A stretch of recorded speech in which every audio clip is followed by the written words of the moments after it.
Olá, seja bem-vindo ao Panorama desta semana. A partir de agora, acompanhe o que preparamos para você. Psicóloga cria jogos terapêuticos para crianças e adolescentes. Doença rara.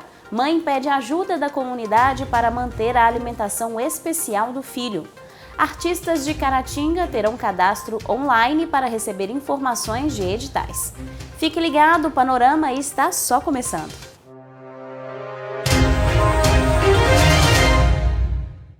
Você já ouviu falar sobre os jogos terapêuticos? De maneira geral, eles são instrumentos que auxiliam os profissionais da saúde mental. Hoje você vai conhecer uma psicóloga, ex-aluna do UNEC, que criou alguns jogos terapêuticos que têm trazido muitos resultados na prática. Confira! De forma lúdica e envolvente, um jogo terapêutico é capaz de formar um ambiente leve e divertido, mas ao mesmo tempo com muita técnica e profissionalismo. Tudo tem um fundamento a ser trabalhado dentro do processo de terapia.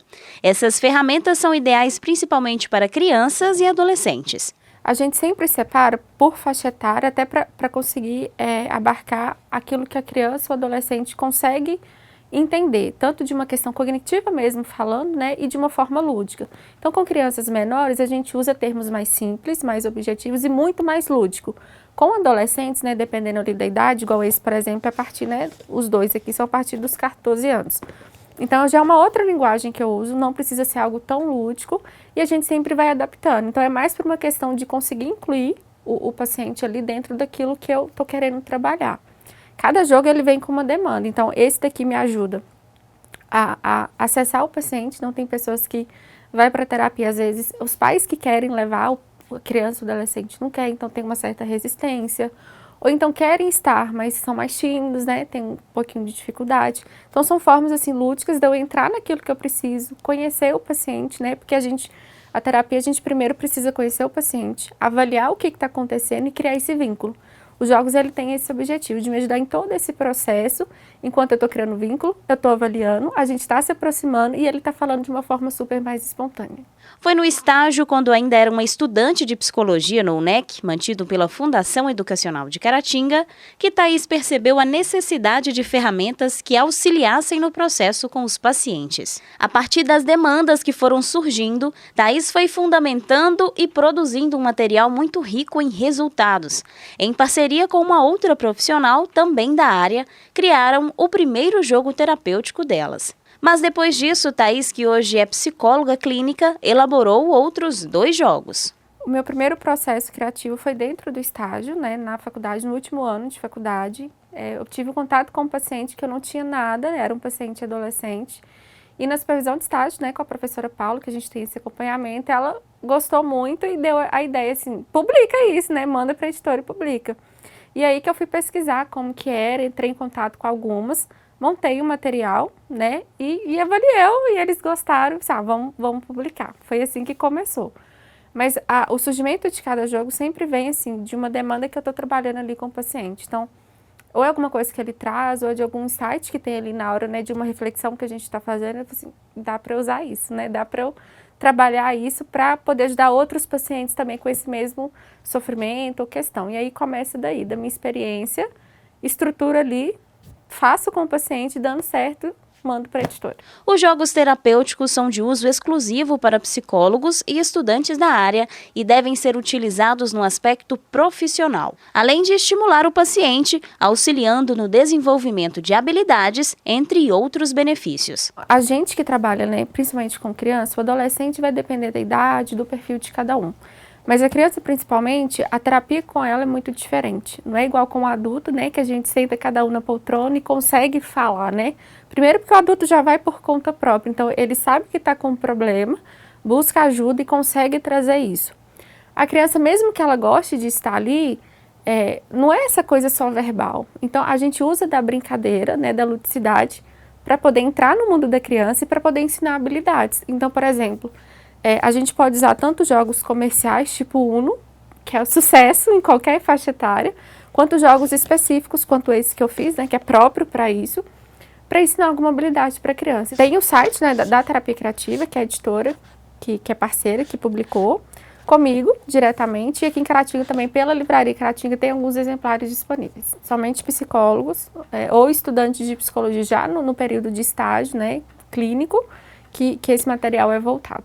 A egresso do curso de Psicologia da UNEC garante que esse é só o começo de um caminho cheio de possibilidades. Muitas pessoas acham que eu não sou criativo, pronto, não vou nem tentar. Mas a criatividade é até uma habilidade que a gente pode aprender, sabe?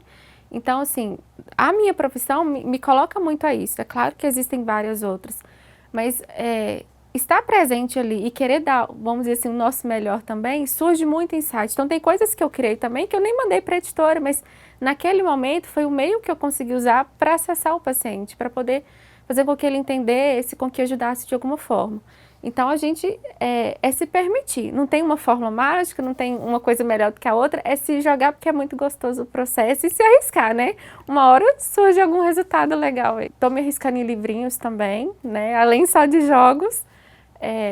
Eu estou muito feliz, assim, eu acho que pela repercussão desses aqui foram bem positivos, eu acho que os outros também vão ser e acaba reforçando para a gente continuar criando mais, né?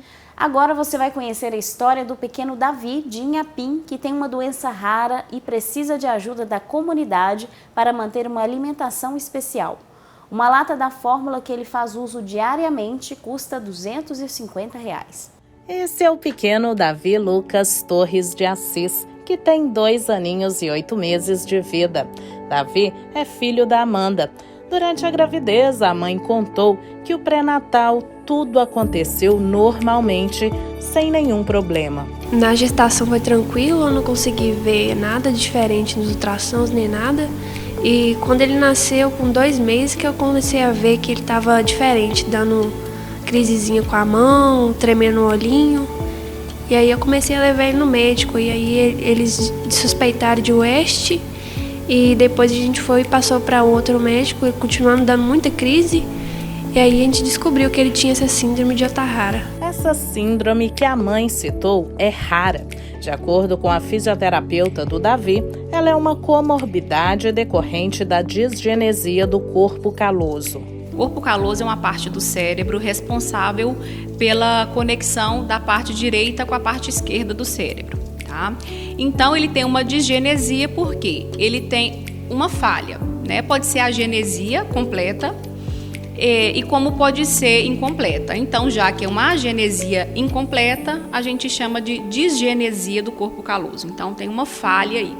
E como comorbidade, ele desenvolveu essa síndrome de Ohtahara. É uma encefalopatia epilética da infância, é uma síndrome rara e ele começou a dar as crises desde muito novinho. E aí isso acabou causando algumas alterações neuropsicomotoras, né? Ele tem um atraso motor. E aí ele veio para mim mais ou menos com 1 ano de idade, um pouco antes de 1 ano de idade. E até durante mesmo as terapias, durante as sessões de fisioterapia, a gente observava essas crises, né? A mãe já chegou a me relatar que ele já deu 20, 30 crises por dia. Então, essa síndrome é de difícil controle mesmo, né? Graças a Deus, essas crises estão controladas. E a partir dessa pausa nessas crises que ele conseguiu evoluir. Para Amanda, receber esse diagnóstico do pequeno Davi não foi nada fácil. Principalmente porque ela não tinha nenhuma informação sobre o assunto. Eram muitas crises e ele foi mudando também as crises.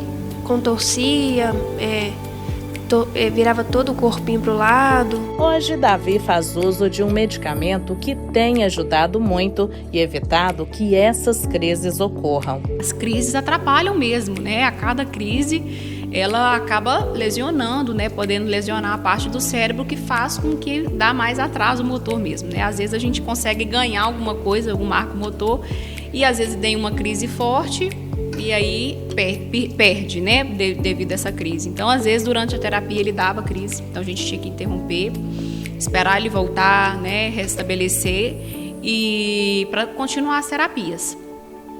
E até ele dormia também, né? Até ajustar a medicação. Eu até brinquei, né? Que ele dormia durante a terapia. Eu falei, mas se você vai fazer dormindo, não tem problema. Eu colocava ele em pé. Eu tenho até foto, vídeo dele dormindo, com o olhinho fechadinho, dormindo, mas em pé, mas fazendo, né? E agora a gente conseguiu ver o tanto que o Davi melhorou, né? Depois que essas crises cessaram. Então ele conseguiu rolar Então, coisas assim que a gente fica extremamente feliz, emocionado, é com coisas simples, um sorriso. Davi não tinha expressão, ele era uma criança apática. Então, com a crise controlada, ele começou a sorrir, né? Ele sorri, dá até gargalhada, conseguiu rolar. A evolução do pequeno Davi, mediante todo acompanhamento, é grande. Inclusive, além da fisioterapia, ele também faz o tratamento com a fonoaudióloga Viviane. Essa síndrome, né, ela provoca muitas crises bem precoces. Então, quando o bebê nasce, ele já tem uma dificuldade de sugar o peitinho da mamãe, né? De fazer essa deglutição. E acaba que traz grandes prejuízos para essa alimentação, né, da criança. Então, a fonoaudiologia, ela atua nessa área para restabelecer, trabalhar e fortalecer esses músculos orofaciais. E com o Davi, a gente tem feito isso também. A gente trabalha, né, com essa sucção, deglutição, mastigação, fortalecendo essa motricidade orofacial. Toda alimentação feita pelo Davi é feita por meio de uma sonda que fica na região da barriguinha. Essa gastrotomia é uma cirurgia feita bem na região da barriguinha, onde coloca uma sonda que liga lá ao estômago da criança. E para realizar essa alimentação, esses nutrientes, né, que o Davi precisa. E quanto fono, a gente orienta, né, a mamãe, orienta também, realiza, como eu falei anterior, atividades, né, de fortalecimento nessa região orofacial. E hoje o Davi, a gente observa que ele tem uma dificuldade muito nessa alimentação, porque ele precisa de fórmulas, né? E não é qualquer tipo de fórmula que ele precisa. Então a gente está nessa luta junto com a Amanda, né, para trazer uma qualidade de vida melhor para o Davi, tanto no atendimento fonoaudiológico, na área da motricidade, quanto também na área da linguagem, né, da criança. E a gente vem ajudando essa qualidade de vida do Davi também. Hoje o Davi faz uso de uma fórmula que se chama Pregomin Pept. É um leite que a mãe dá de 3 em 3 horas a ele. A lata de 400 gramas dá apenas para um dia e meio e custa R$250. A única ajuda que a mãe recebe é de 5 latas por mês, dadas pela prefeitura de Inhapim, cidade onde eles moram. Ele utilizava a dieta cetogênica para crise, e aí teve que mudar porque ele teve muita diarreia, infecção, e aí agora ele usa um leite que é o Pregomin Pept, que é bem caro e é o único que ele pode alimentar porque ele não mastiga, então ele não pode comer comida nem nada. A fórmula está de acordo com a dieta cetogênica determinada pelos médicos e nutricionistas para o Davi. Ela, inclusive, é fundamental no controle daquelas crises que Davi dava e que, se voltarem a acontecer, fazem com que ele perca toda a evolução que tem conquistado com esse acompanhamento multidisciplinar. E ele faz uso apenas de leite. Né? Tem até crianças que usam sonda que pode até ser um alimento líquido, mas não, o Davi ele é somente esse leite mesmo. Então ele se alimenta através desse leite, né? Então assim, a fonte de vida, né? de alimentação que é tão necessária é através desse leite. Sem esse leite ele não se alimenta. E é por isso que esta família precisa e conta com a ajuda de todos para a aquisição desta fórmula para manter a alimentação do Davi. Ele precisa de domingo a domingo, não tem outra fonte, né? Não tem outra fonte de alimento. Então eu falei assim, eu preciso fazer uma vaquinha, eu preciso pedir a ajuda da população, porque é de tanta importância, né?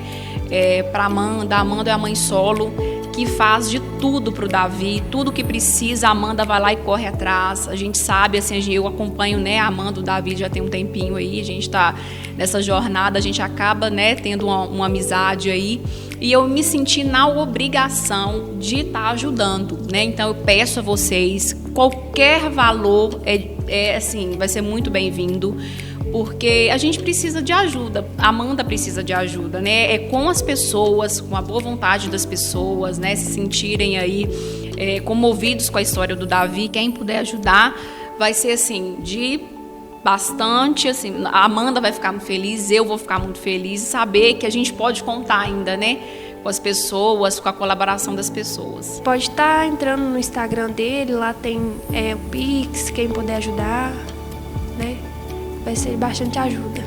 No Instagram, @todoscompríncipedavilucas, com 2 Cs, na bio, você pode acessar o link da vaquinha online e fazer sua doação.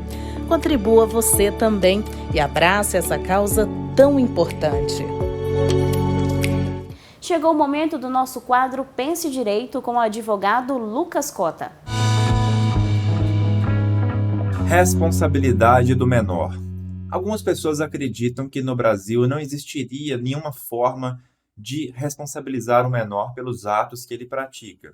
Estão enganados. Há sim várias formas, há sim várias disposições legais no sentido de responsabilizar o menor de 18 anos que eventualmente praticar um ato que seja lesivo a terceiros.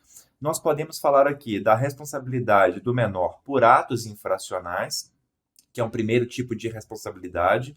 Nós podemos falar também da responsabilidade civil dos pais do menor e do próprio menor em relação aos atos, e nós podemos falar também da responsabilidade penal dos pais do menor. Primeiramente, vamos destacar o seguinte: menor, no Brasil, tecnicamente falando, não comete crime. Então, se um menor pratica, digamos assim, um roubo, um homicídio contra outra pessoa, não estamos falando de crime tecnicamente, mas sim de um ato infracional análogo a um crime. Dessa forma, o menor não responderá na forma do Código Penal, e sim na forma do Estatuto da Criança e do Adolescente, que prevê um procedimento próprio para a apuração de atos infracionais. Contudo, diferente do que muitos pensam, existe sim uma responsabilidade do menor, existem sim consequências, que vão desde advertência, obrigação de reparar o dano, prestação de serviços à comunidade, liberdade assistida, semi-liberdade e até mesmo a chamada internação do menor. Tudo isso como decorrência de uma prática de um ato infracional que seja análogo a um crime. Então, nesse primeiro momento, nós já vemos que existe sim uma responsabilidade não criminal do menor, mas sim uma responsabilidade infracional pelos atos que ele praticar que sejam análogos a crimes. Essa internação, que é a medida mais drástica, ela pode chegar até o tempo de 3 anos. Então, um menor de idade que eventualmente praticar um ato infracional muito grave pode ficar até 3 anos internado aí para poder se reabilitar, digamos assim. Uma segunda responsabilidade é a responsabilidade civil do menor ou dos seus pais em relação aos atos que o menor pratica. Tanto os pais quanto o próprio menor são responsáveis por indenizar pelos prejuízos que o menor causar. Se ele quebrar o carro de alguém, por exemplo, se ele quebrar a janela de alguém praticando algum esporte, se ele agredir alguém e isso gerar despesas com o médico, com o hospital, além da responsabilidade infracional do menor, existe também a responsabilidade civil dele e dos seus pais. Então, sim, os pais do menor terão que desembolsar valores para custear as despesas daquilo que o menor fizer contra terceiros. E uma terceira responsabilidade aqui que poucos sabem é a responsabilidade penal, não dos menores, que não tem, nós vimos que eles respondem de maneira infracional, mas sim a responsabilidade penal dos pais dos menores. Como assim? Existe um mantra no senso comum da sociedade no seguinte sentido: se o filho de alguém praticar um ato infracional análogo a um crime contra alguém, somente aquele menor será punido, de maneira que os pais, por mais que tenham que indenizar, tenham que desembolsar um valor ali, eles não terão prejuízo na sua liberdade, não poderão ser responsabilizados criminalmente. Só que há exceção para isso. O artigo 13, parágrafo 2º do Código Penal prevê a responsabilidade do chamado garantidor. E nesse artigo 13 diz da omissão, trata da omissão que é penalmente relevante. Vejamos o que diz então o artigo 13, parágrafo 2º do Código Penal. Fala que a omissão é penalmente relevante quando o omitente devia e podia agir para evitar o resultado e o dever de agir incumbe a quem tenha por lei obrigação de cuidado, proteção ou vigilância. Olha que interessante. Os pais, eles têm obrigação não só de cuidado e proteção, como também a obrigação de vigilância. Eles são obrigados a vigiar os filhos, eles são obrigados a, dentro da esfera da possibilidade, claro, impedir que os filhos pratiquem atos lesivos contra terceiros. Então, se houver, por exemplo, uma omissão dolosa de um pai diante de um ato de um filho contra terceiro, o pai poderá responder criminalmente por essa omissão.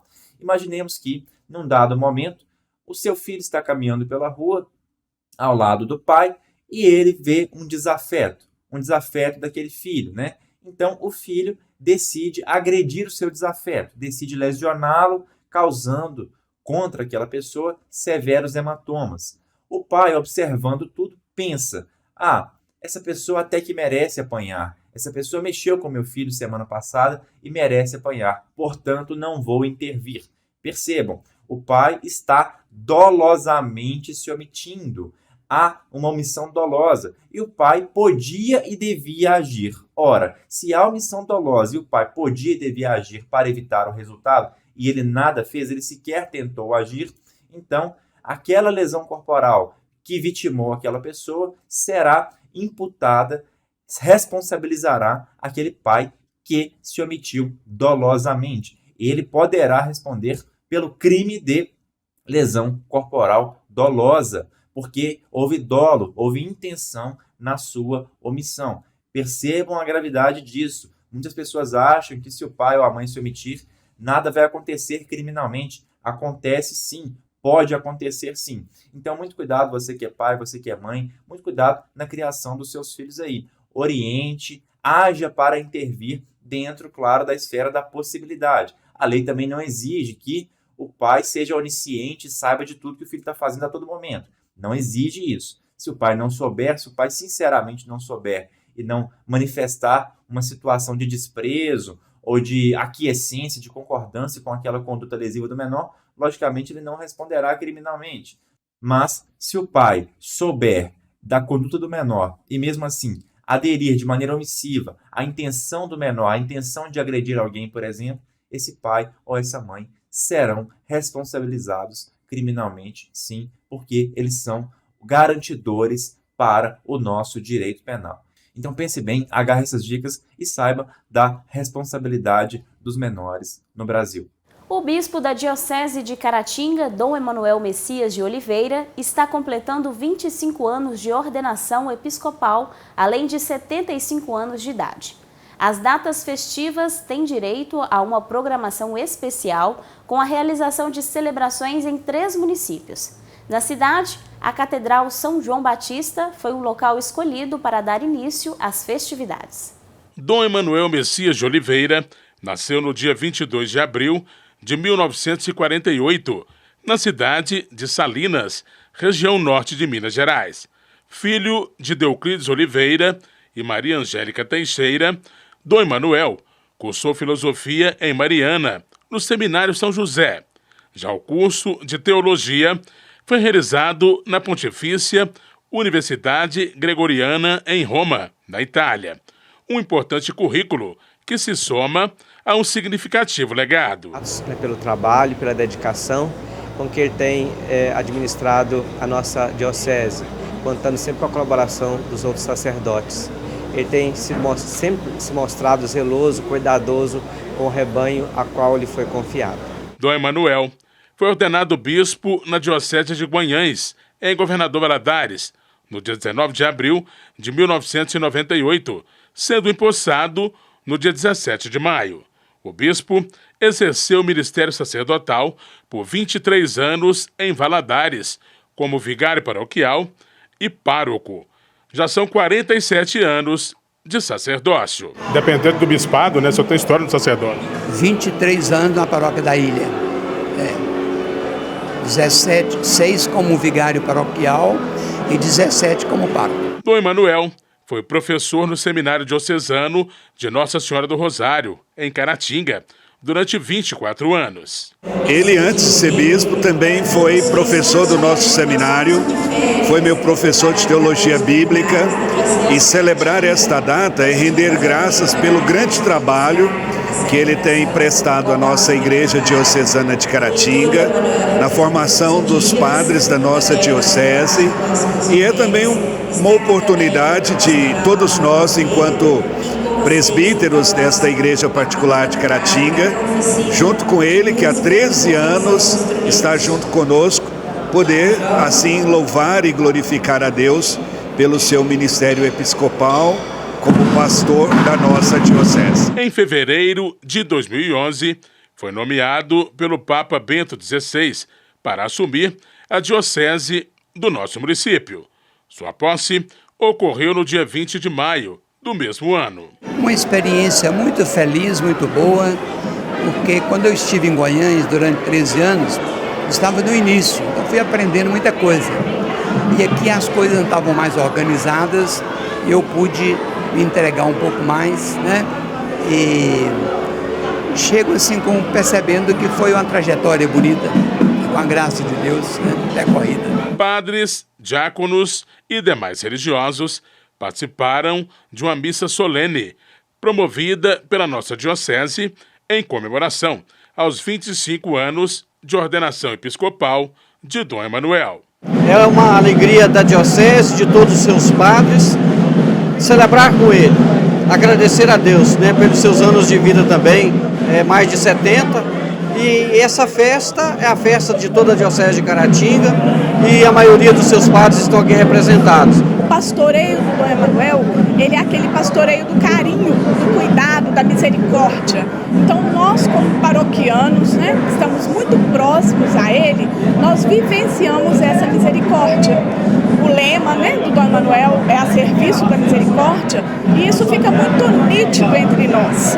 Esse cuidado que ele tem com o povo, esse carinho que ele tem com o povo, esse encontro do povo, isso faz uma grande diferença. A missa em ação de graças foi celebrada na noite do dia 19 de abril na Catedral de São João Batista, para marcar o momento festivo. O bispo também completa 75 anos de idade nesse dia 22 de abril. O principal responsável no pastoreio e na direção de uma diocese, que é uma missão assim importante e de muita responsabilidade. Então, a data que realmente merece ser comemorada, o que nós fazemos hoje. É um tempo bonito, um tempo de alegria, um tempo de uma paz muito profunda e de muita comunhão com Deus. A Secretaria de Educação, Cultura e Esporte de Caratinga lançou esta semana um cadastramento online de artistas e produtores culturais. A medida visa beneficiar pessoas e grupos da cidade que tiverem interesse em participar de editais para receber verbas de incentivo à cultura, como as leis Aldir Blanc e Paulo Gustavo. Caratinga é uma cidade com intensa produção cultural, movida por artistas em diferentes áreas, gêneros e estilos. A maioria depende de apoio financeiro, governamental ou por parte de empresas para lançar seus projetos e realizar seus eventos. Nesse sentido, o município de Caratinga lançou o cadastro online, no qual pretende centralizar as informações e facilitar o acesso à inscrição em editais. A importância desse cadastramento é para que nós possamos, através das leis de incentivo de cultura, a gente possa contemplar o máximo de artistas possíveis na nossa cidade e o recurso ser distribuído de forma mais justa possível. É exclusivo para a cidade de Caratinga, né? Como a lei ela abrange todo o nosso Brasil, né? Então todos os municípios têm uma quantia destinada para distribuir em projetos culturais, e em Caratinga não é diferente, né? Mas o nosso cadastro é somente para os artistas locais, né, da nossa cidade e que residem aqui, né? Talvez não nasceu aqui, mas está residindo aqui há 10 anos, há 20 anos, né? Através de comprovações, de documentações, ele consegue provar que, né, mora aqui e atua aqui como artista. Então, vai ser destinado a essas pessoas que atuam em Caratinga como agente cultural. O link para a página do cadastramento está disponível nas redes sociais da Prefeitura de Caratinga. Ao acessar o site, o agente cultural pode indicar a área de atuação para direcionar os editais de seu interesse. Diversos setores podem ser beneficiados. Às vezes a gente fica restrito ao pensamento da cultura ser apenas de alguns segmentos, e na verdade não é, né? Como você bem mencionou, a gastronomia também é uma manifestação cultural, né? Às vezes uma cultura de alguma região, de alguma localidade específica que tem alguma manifestação cultural específica daquela região também possa ser contemplada, né? E com certeza a nossa proposta aqui é atender o maior número possível e maior áreas possíveis dentro da questão cultural.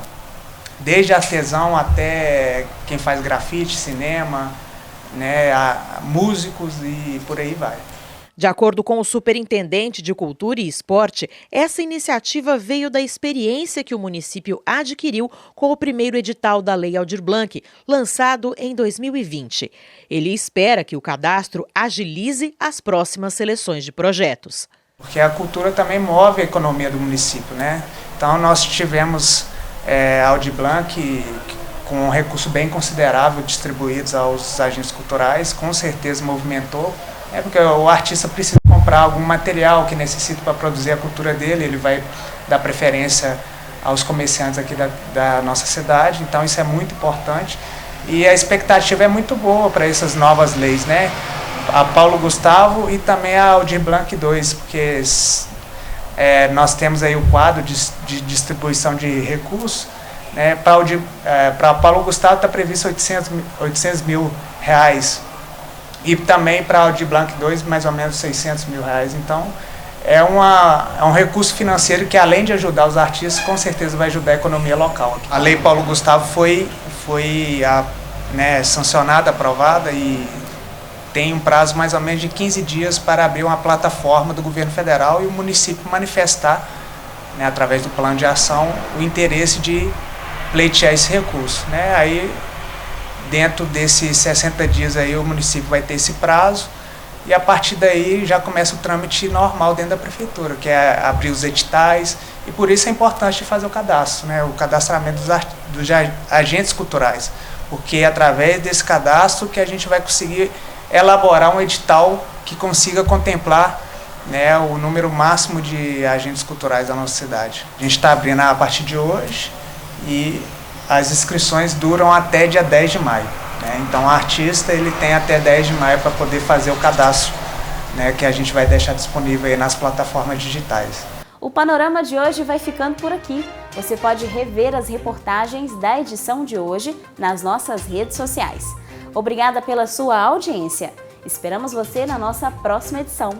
Até lá!